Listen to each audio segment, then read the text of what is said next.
Welcome to You Decide. I'm your host, Errol Lewis. My guest this week is Yair Rosenberg. He is a staff writer at The Atlantic and the author of a newsletter called Deep Shtetl. It talks about the intersection of politics and culture and religion. He previously was a senior writer at The Tablet magazine, and he's also written for The Washington Post, The New York Times, The Wall Street Journal, The Guardian. His work has received recognition by the Religion News Association and the Harvard Center for Jewish Studies. Welcome to the podcast. Great to see you. Good to be here.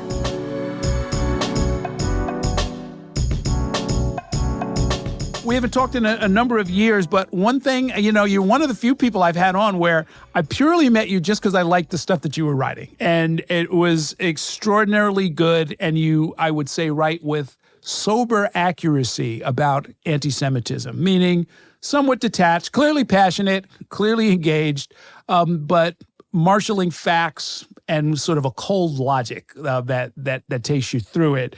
And it's unfortunate that's your beat, isn't it? Yeah, no, I'd like to say my goal is to make myself obsolete. If I just do it enough and do the job enough, and a lot of other people do their jobs, they'll force me to go and get either another job or write about baseball or something like that. Right. So hopefully your grandkids will say, "Oh yeah, Grandpa Yair used to write about this thing back in the old, in the dark ages," right? But sadly, I don't know if that's going to happen. In fact, this is one of your latest articles. You say the notion that American anti-Semitism is an outside influence operation rather than a homegrown menace is a comforting story. Unfortunately, it's not true. The rise of American anti-Semitism is not a foreign phenomenon, and it is not an online illusion. We're very good at fooling ourselves in American culture. You're saying no such luck.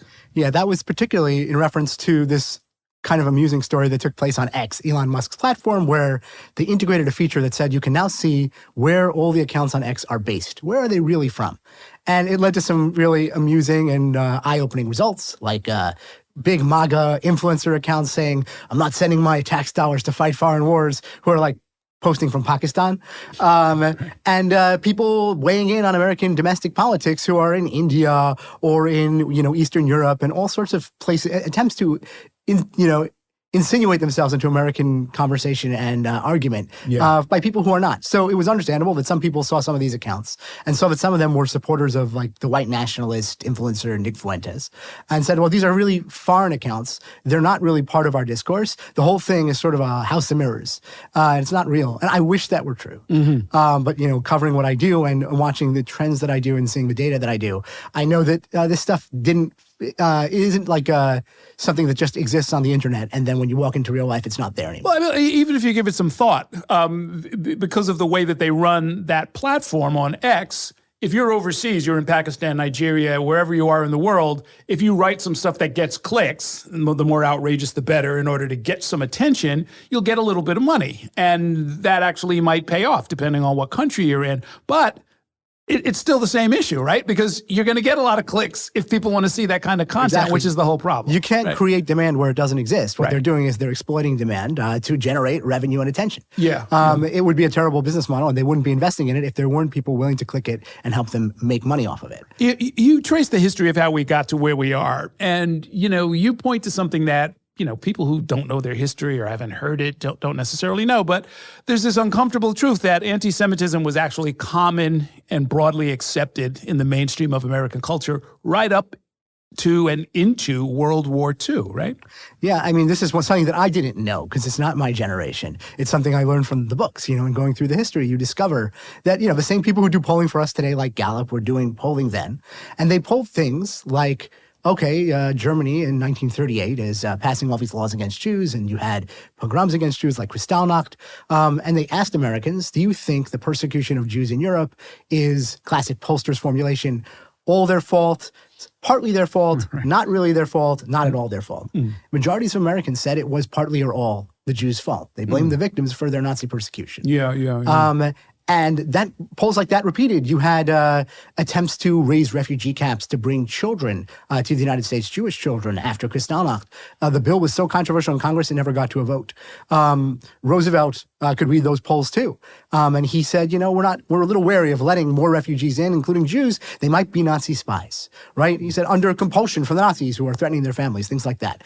In reality, this was like a vanishingly small case, but it was speaking to this attitude of paranoia and sometimes hostility towards Jews, and certainly indifference to the plight of Jews in Europe. But then, of course, you have Pearl Harbor.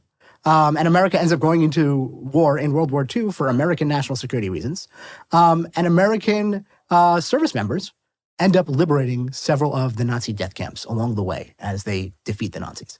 And they're shocked by what they see. We have their testimonies. They would write back to their families and say things like, I was eager to get to these camps just so that I could prove to myself that the things they told me about them were just propaganda. It must have been exaggerated. It couldn't have been as bad as they said. And then I got there and discovered it was worse, right? 2 out of every 3 European Jews are dead, right? People starving all over in the streets. You don't need to, belabor it. We know. Eisenhower, who's the head of, the Allied forces in Europe, brings Congress members and journalists to the camps. He goes himself and he says, so that I could testify and people couldn't claim it didn't happen or that it was exaggerated because we're going to need that. This causes a huge sea change in American attitudes towards Jews and towards anti-Semitism. Because remember, all those service members, they were drafted from across the country. It's not like today. So you have people going back to every state in the country, also all over Canada, and they're telling their communities these stories and the things that they've seen. They tell their church groups, right? They write about it in their papers and they tell their families. And you have firsthand and then secondhand, the next generation, knowledge of where conspiratorial anti-Semitism leads. And that changes the American story.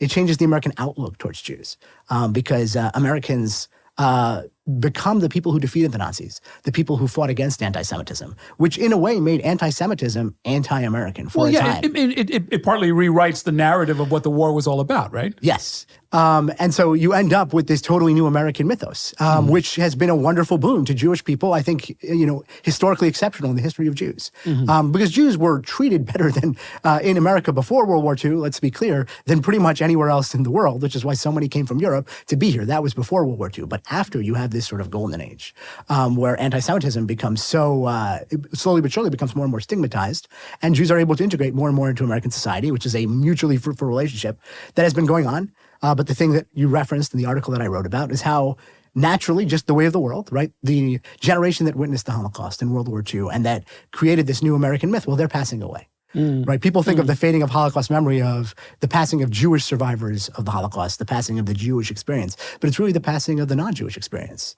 right? In this changed moment, right? In the passing of people who experienced it. That is interesting. And we talk a lot about education and how we can use education to fight prejudice, but I think education is really important in some sense. As a journalist, I'm an educator. My parents are both teachers.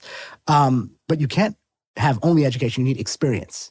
And experiences are much harder to replicate. And something like the Holocaust, you'd never want to replicate. But it can create a tremendous amount of change in a very small period of time. Sure.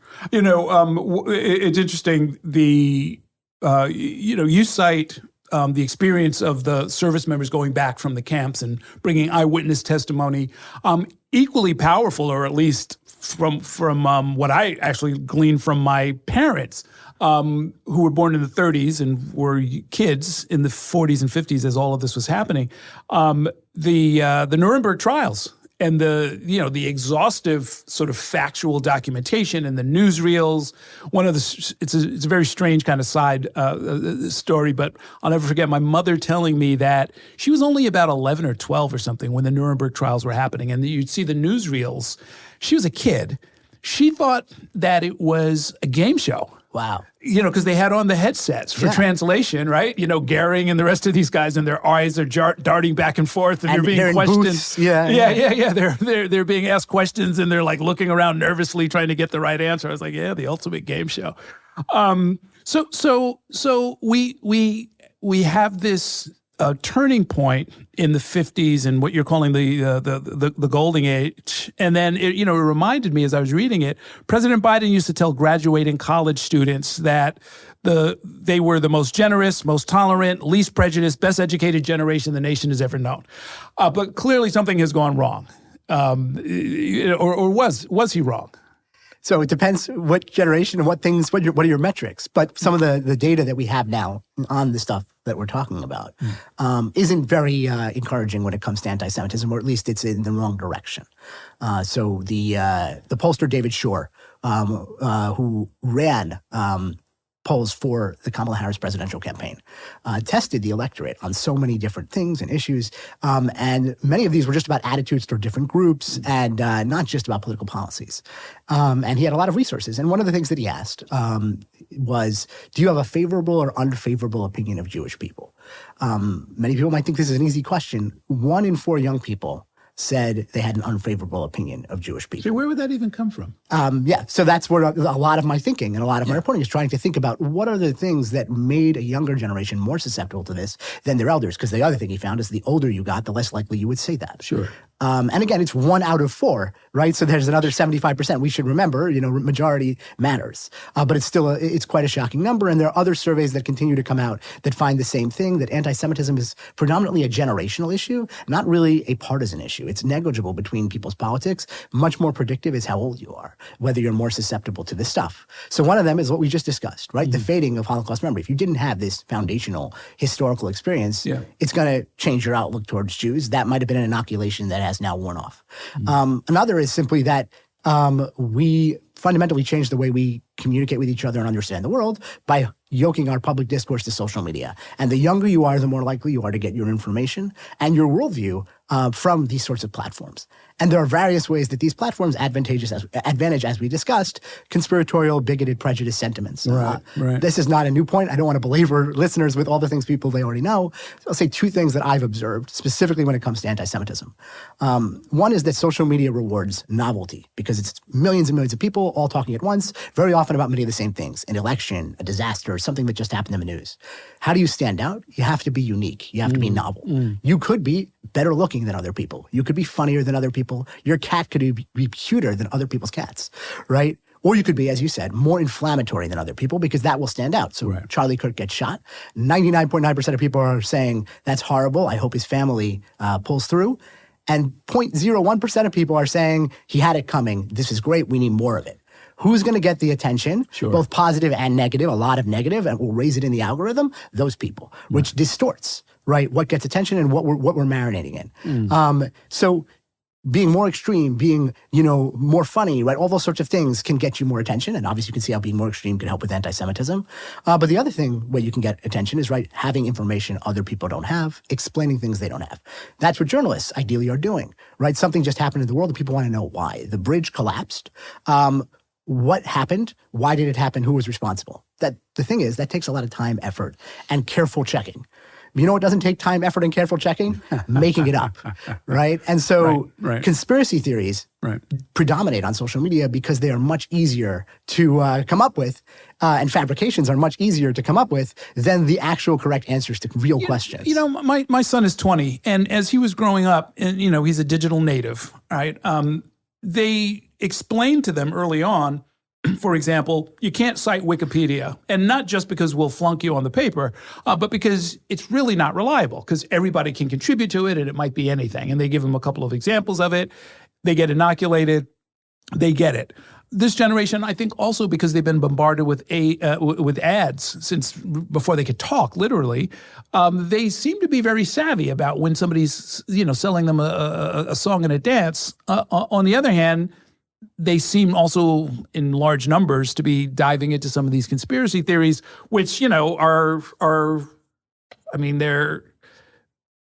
they're a century old, right? I mean, it's not even new stuff, right? I mean, you're talking about centuries, actually, if you're talking about some of the blood libel.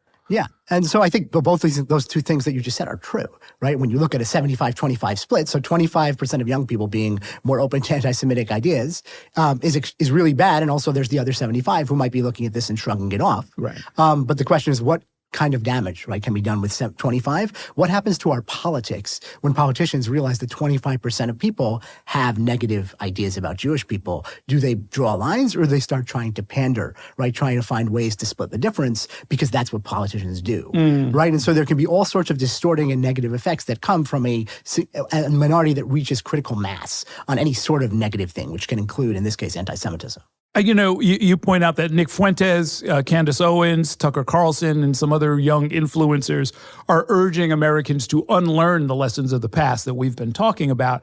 On the other hand, I look at it and I see you, I see, Jeffrey Goldberg, your editor, I see a bunch of other people, and I think, you know what? The talented journalists that I know are more than a match for the likes of Candace Owens, right? I mean, you know, it's a fight worth having, but I don't think the outcome ultimately is in doubt. So I think it's, in a weird way, if you're having a debate about these things, the debaters are not in the same room, and that's part of the problem.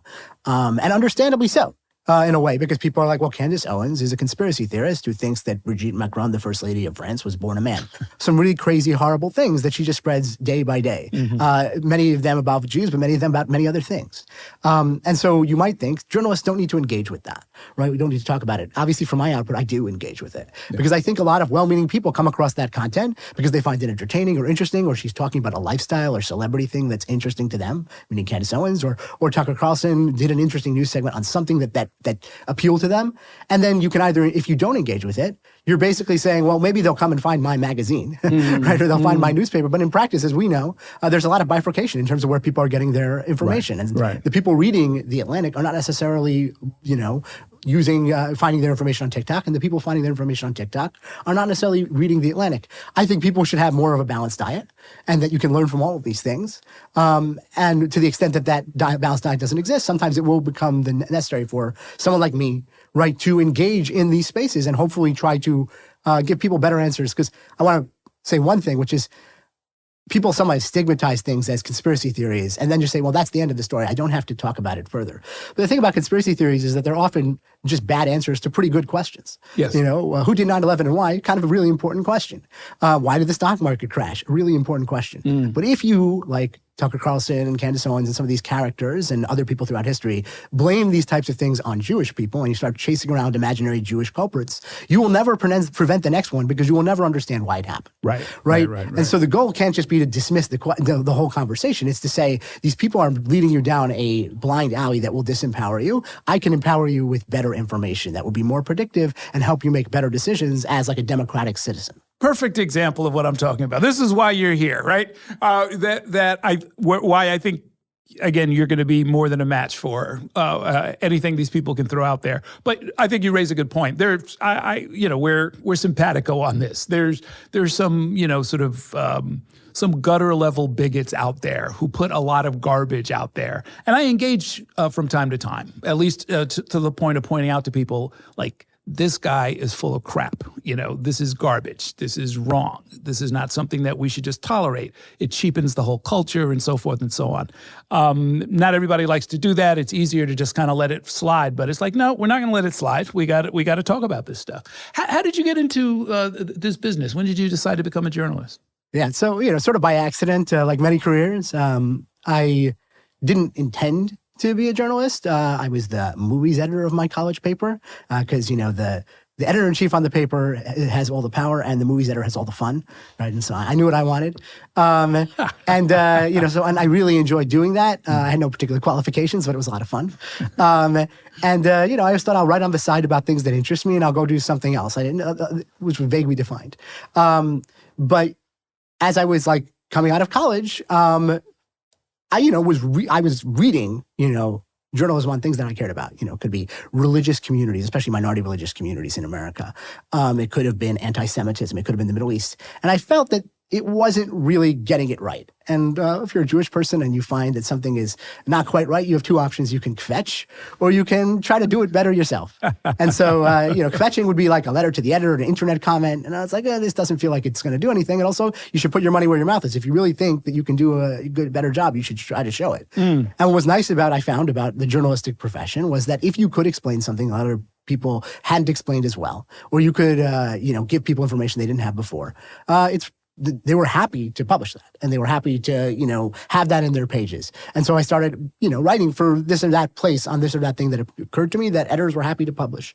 And then they started offering me jobs, and then, suddenly I'm here, right? Yeah, and it wasn't a carefully plotted plan, and I do think it was. Sometimes people look at our profession and sometimes fairly criticize that they feel like it's not getting this or that thing right. And that can lead people to say sometimes do something alternatively on their own social media or things like that. But at its best, our profession can actually absorb those critiques and hopefully include them and make itself better. You don't strike me as the kind of person who would get overly upset if somebody pointed out, rightly or wrongly, that you had missed a point or maybe misinterpreted. Since I was that person, right? It would be pretty hypocritical. And if you lose sight of that, right, it's bad, right? Because then you lose sight of who you were before, and then you're like, oh, you just have to listen to me. It's on my authority, right? And it's like, no, I have to explain it. And that's one of the things I said, like with conspiracy theories, you have to actually dignify the questions and the grievances that motivate them while giving better answers. Yeah, I'm going to steal that, by the way. A bad answer to a good question. I can't tell your age from looking at you, but my sense is that you've got a long future in this ahead of you. Is this what you're planning to stay doing? You know, I plan to continue writing as long as people continue to publish the things I want to write. Yeah. But I do think there are many different ways that people can attack the same problems I talk about. And, you know, I don't know what the future holds in terms of what those things are. Oh, cool. It's more like, you know, what's the best way you can make a difference on those things? What do you make of the election of Zohran Mamdani? You know, it seems like a pretty seismic moment in New York politics. I cover international politics, national politics. So I feel like always very trepidatious to like step in on New York City nitty gritty. Obviously it has touched my beat because as you know, and you've covered on this show and many other places, there's a lot of discourse about Zohran and the Jews, Zohran and antisemitism, Zohran and Israel. And that I have some thoughts on and insights on, you know, and I have comparisons to other cases where similar situations have happened and how they went in other countries even. And so it is going to be, as you know, someone who cares about these issues, something I will be watching. Is this analogous to the election of Sadiq Khan in London? You know, it could be analogous to the election of Sadiq Khan as the mayor of London. It could be analogous to the election of Jeremy Corbyn as the head of the Labour Party. Those are two very different options, two very different futures. And that's kind of for those who are familiar with the way those two things went, I think that can be a really interesting way to look at what happens under this mayoralty. Yeah, well, the shorthand for my listeners, yes. Sadiq Khan has been re-elected twice, so he's had a historically long run in London as a sort of a centrist politics. Jeremy Corbyn, on the other hand. And Sadiq Khan came out of the left of the Labour Party, but he worked really hard to do outreach to various constituencies that were suspicious of his politics, or in the case of anti-Semitism, suspicion of him in his outlook towards Jews.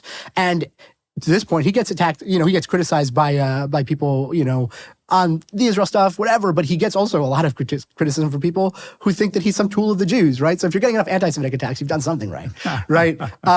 And Jeremy Corbyn had this, you know, impressive populist takeover of the Labour Party from the left, which was at the time very shocking and surprising. And he led the party through multiple elections, which he lost in greater and greater fashion. And so it's considered sort of a debacle and a catastrophe. But one of the things that under his leadership happened was that a lot of people understandably see an anti-establishment politician win, and these anti-establishment people and activists all join that party because they see, oh, this is my time. They feel seen. But some of those people were anti-establishment and outside the party for a reason. Right. Some of them were conspiracy theorists. Some of them believed horrible things about Jews and other things. And Jeremy Corbyn was not prepared for this at the best way you can say it. And he didn't have any idea how to police it or how to talk back to it or how to disentangle criticisms of Israel and the Israeli state, which he had and which you can make from these sorts of anti-Semitic notions of Jewish control and power.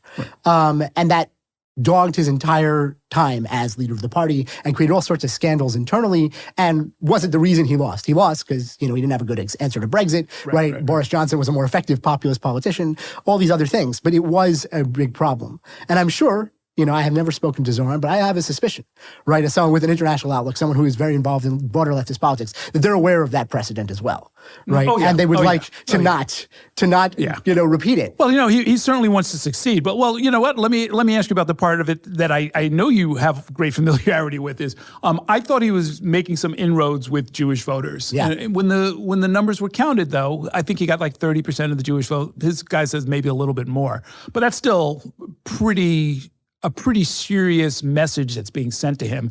And when you look at the neighborhoods, yeah, it's Borough Park, but it's also the Upper West Side, right? Yeah. He really just did not connect. There are a lot of people I know, just anecdotally, who just said, I can't do this. And I don't know if that, well, at a minimum, I know we're at a turning point. I think we are at a turning point. We just elected our first Muslim mayor. It seems that some aspects of the pro-Palestinian movement, which is a big title for a complicated movement, is now mainstream. right? I mean, that, BDS, boycott, divestment, and sanctions, which the mayor-elect believes in deeply and is connected to, that is now part of mainstream politics. I didn't think in my lifetime I would see that happen. It used to be, pro-Israel, right or wrong, was, kind of your opening stakes if you wanted to play in New York politics. That's no longer the case. Yeah. I mean, this is like, and you've talked about this on this show, and it's not well understood that Zohran didn't run on this. It helped his campaign. It helped with certain enthusiasm with volunteers. And at the same time, he wanted to talk about affordability and the things that the average New York City voter was actually thinking about. And Andrew Cuomo wanted to talk about Israel, and which is a very bizarre and one of many terrible choices made by a very terrible candidate. Because, of course, people are not voting predominantly on foreign policy. We have so much political science on this. It matters to them, but it's usually not going to determine their vote unless, say, American troops are involved. And to the extent that it does matter, say, Israel-Palestine, there are people on both sides who are canceling each other out, right? There's not very much there. And if you're constantly running on this issue that A, isn't very relevant, and B, in the Democratic Party, if you look at polls, is very unpopular, right? It's also just a weird albatross to ring around your own neck. And so, Zohran didn't run on it, but it didn't hurt him, right? And that matters. I think the tests that he's going to face, and we're starting to see this, and he's not even mayor yet, is that he is someone who grew up with a very strong sense of anti-Zionist politics, believing that Israel should not exist as a Jewish state, which is distinct from saying, criticizing Israeli policies, settlements, accusing of apartheid, things like that. This is a much more fundamental thing, and that's when you say people in the Jewish community, including people very progressive, including very progressive on Israel, that was a line that they couldn't cross, right? And they just felt they couldn't vote for this. But they also had a lot of problems with Cuomo, right? So they didn't really have options. Right. And so he wants to draw a hard line between protecting New York Jews and from anti-Semitism and other harms, right, and anti-Zionism, and I think that genuinely believe that you can draw that very clear line. In practice, from my reporting on this issue, there's this incredible amount of gray area in the middle that requires a lot of careful attention, and there are not always easy answers, and there's going to be a lot of controversy, and then how you navigate that's what's going to determine how you end up on this issue. And to bring it to concretely, right, when you have people protesting outside a synagogue that is running an Israel-related event, and then Mamdani tries to have it, his people put out a statement that's trying to appease the whole coalition on both ends. So he says, well, we really don't want people protesting outside of places of worship, and people should feel comfortable in them, and we don't really like some of the rhetoric, but also events in houses of worship should comport with international law, which when pressed, they say, well, it's because this Israel organization helps people who want to move to Israel, and some of them will end up over the green line. Now, they don't advocate for you to do that specifically. They will put you where you want to go, and that includes over the green line, right? So it's kind of an interesting way to parse it. But if you went and interviewed the people who were protesting, they were not saying we're protesting these people because they might put some people over the green line. They're saying because we don't think Israel should exist and people shouldn't go there, right? And so there's a limit to how, Zohran can give as many sort of reasonable glosses to some of these things, but in the end, the people themselves are going to make their decisions. They'll push lines, and and these are people who associate with him, right? And people who consider themselves part of his constituency. And then he's going to have to negotiate those tensions. And I don't envy anybody that job. No. But it will determine how this works, and also will it overshadow the many big initiatives he wants to do that he actually ran on, that he clearly wants to actually show that his governance can work, right? And if people are picketing more and more synagogues, it ain't going to work so well. That's going to be something you can't afford. I'll say just one more thing about this. I just think this is not Zohran related. It's just more like when I think about people picketing a synagogue, whatever their justification regarding an Israel issue.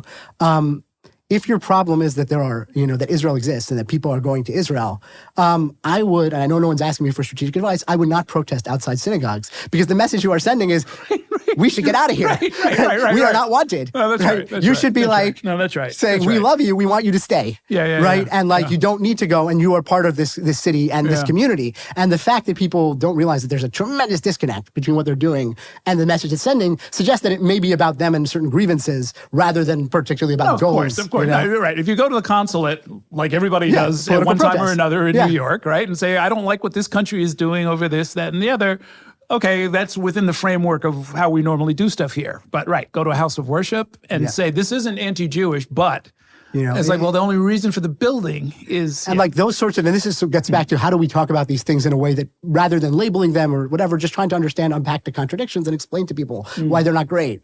Which is that when I find whenever you report on a prejudice, if you dig enough, right, you find the contradictions, and that can help people understand the problem. Yeah. I remember back when I was covering when I was a student, the 2008 election.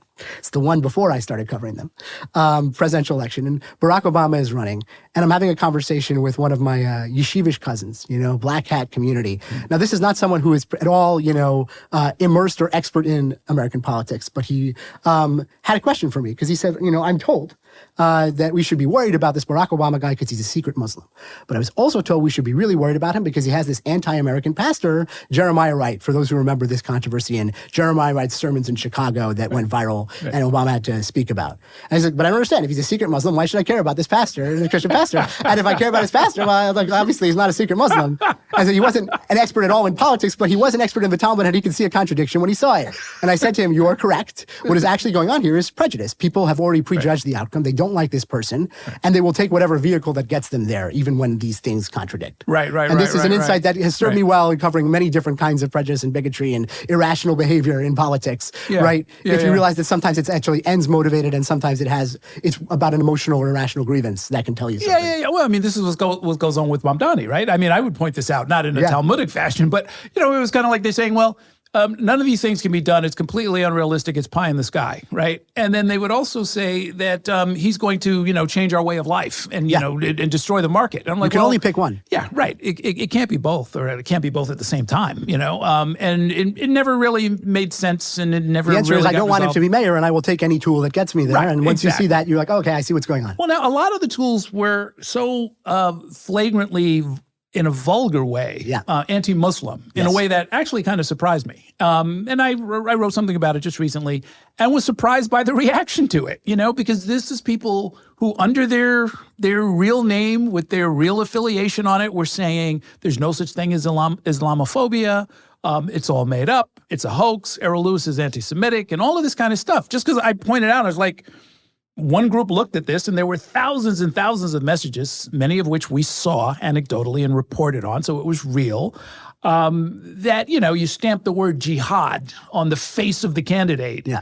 I don't know what you can call that other than, sort of anti-Muslim. Yeah, there was that part of the campaign, right? This especially late-breaking fear-mongering campaign that attempted to cast Mamdani as some sort of sympathizer of 9/11 and things like that. I don't think it worked pretty clearly. I think some people, to the extent that it worked, it repelled people as much as it attracted any of them. Yes. And I think one thing to remember about, say, New York's Jewish voters is, of course, the last Jewish mayor of New York was Mike Bloomberg, who famously gave a whole speech defending the right to build a mosque near Ground Zero, right? The Park 51 mosque. Best speech he ever gave. It's like an iconic moment. And that is the politician that many of the Jews that I know identify with, including people who are very uncomfortable with Mamdani's politics and various other things. But when you start leaning into some of this other stuff, they're like, that's not what America is about. That's not what allowed Jews to get us back to the beginning of this conversation, right? Allowed Jews to thrive and flourish in this country. Right. That kind of politics invariably redounds and rebounds on many other groups as well. Yeah. I mean, that's what I mostly remember. I was raised in New Rochelle with a lot of Jewish friends, very strong Jewish community there. Then moved to Crown Heights, where there's another strong, and it was always kind of understood. It was kind of the background music of the whole enterprise that, it's in everyone's interest to push tolerance because us being tolerant of other groups is going to work to our benefit. We are, in fact, minorities in this country, and there have been instances when we were placed under attack. Black folk get it, Jewish folk get it. When we get it together, it's when we both agree and sort of push in the same direction, it can be a wonderful thing. That seems to be changing now, as far as I can tell. I mean, this mass deportation campaign is like something I did not have it on my bingo card. I did not think a majority of Americans would vote for it. And then with the sort of brutality and incompetence with which the entire thing is happening, I would think everyone would be running away from it in droves, but that doesn't seem to be the case. So putting on my national political reporter hat, I mean, Trump is polling at his record low in popularity for this term. I think a lot of these things people vote for because That's they the price say, of food, though, right? Is it the? Yeah, certainly it's. He promised to fix the economy. He promised to fix. He's polling negative on immigration, which he wasn't before. It was his strongest issue. The one thing, ironically, to get back to another thing we said that he is polling positively on now is the Middle East and Israel, Gaza, because people really like the ceasefire. But you know what it doesn't do? Doesn't fix his approval rating at all because people don't vote on foreign policy. And so, like, you can walk at all these approval polls. That's the one thing thing that he gets great marks on, right? And it doesn't make a difference at all in the total numbers. So I think that Americans vote for immigration enforcement. Americans vote for affordability. But then if you fail to deliver it or you do it in a way that they see as extreme or draconian, they react against that. And that's true for, I see this all the time, national politics, right? And elsewhere, politicians overread their mandates, right? If they even have one in the first place, because Trump's election win was incredibly narrow, one of the most narrow in popular wins in electoral history. But they come into office claiming this massive mandate, and then you have these people dramatically overreach. And there's an argument that Biden did a similar same thing, which is he won as a repudiation of Trump, but thought, I am actually supposed to pass all this wide sweeping social net legislation, which in fact had inflationary problems and other things, but also he didn't have the juice to do. Right.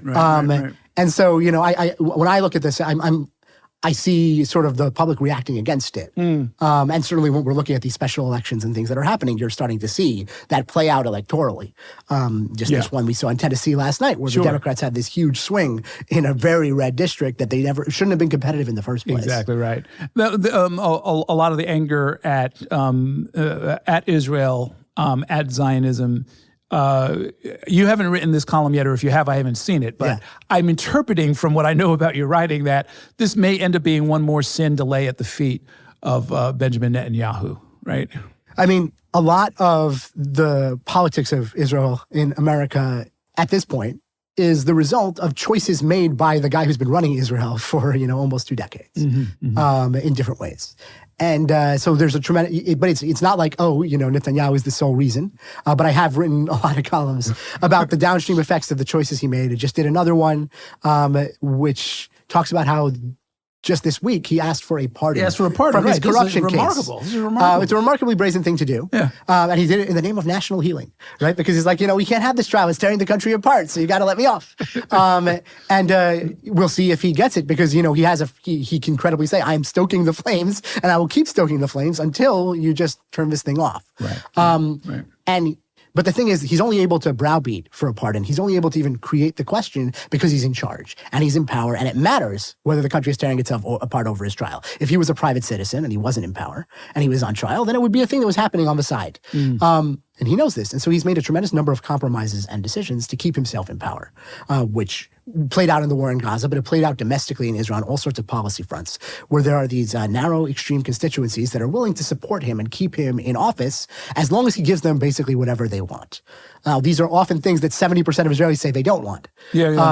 So these radical right-wing activists want to disempower Israel's Supreme Court because they see it as stopping them from doing all sorts of things domestically and also in the West Bank with Palestinians because the Supreme Court is standing in their way. So we can disempower the Supreme Court and subordinate it to politicians. Most Israelis oppose this. There was a huge protest movement before October 7th, the biggest in Israel's history, about it. But Netanyahu kept pushing it because he needed to do it because the people in his coalition wanted it. Sure. The ultra-Orthodox in Israel, this is, this very religious community, from the inception of the state, basically do not serve in Israel's army, even though it has a mandatory draft. And originally they were a small population, and this wasn't such a big deal. They would sit and study in, yeshivot, study Jewish texts. But now it's the fastest growing demographic in Israel, and they don't serve in the Israeli armed forces. Now, is that permissive or is that mandatory from the point of view of the black hats? I mean, could they serve if they wanted to? They could if they want to, but culturally it's not accepted, and their leadership works extremely hard to make sure that they don't enlist. And they have all their politicians work to try to create exemptions and to make sure the state instead funds all these people in their learning institutions and on welfare and other ways to make sure that they don't have to participate in either the economy or the army. And I was going to say, and during the war against Hamas, essentially there were personnel shortages, right? Which tends to get the attention of the rest of the country. And so the country was just really, really inflamed about this, including, to be clear, many other religious Jews in Israel who were not ultra-Orthodox. And so there's this massive consensus that you need to start drafting some of these people into the army to fix this manpower shortage. Why isn't it happening? And in fact, Netanyahu's coalition right now is trying to push a bill that would effectively exempt most of these people because he has those people and he relies on their politicians to keep him in power. Sure. All of these decisions that he's making, this is why you shouldn't have, no matter what the politics of the leader, a compromised leader, right? Who is so beholden to other people for his future, right, that he basically has to pacify them before he pacifies the public's preferences. And so he has made decisions, but to bring it back to your question, right, about how he treats American presidents like Barack Obama and Democrats in general, that have dramatically alienated half of the American political spectrum. Many of those people people had critiques in general, and some of those people would have been critical no matter what. But there were plenty of people who wanted to engage and dialogue, and Netanyahu just wrote them off. He didn't just write off Democrats, he wrote off a lot of American Jews. His own advisors have been on the record saying there are just many more evangelical Christians in America. That's our real constituency to work with. We don't have to satisfy American Jews. And American Jews are annoyingly liberal, right? And they want the two-state solution, all these other things that are inconvenient for certain people on the Israeli right. So what if we just ignored them?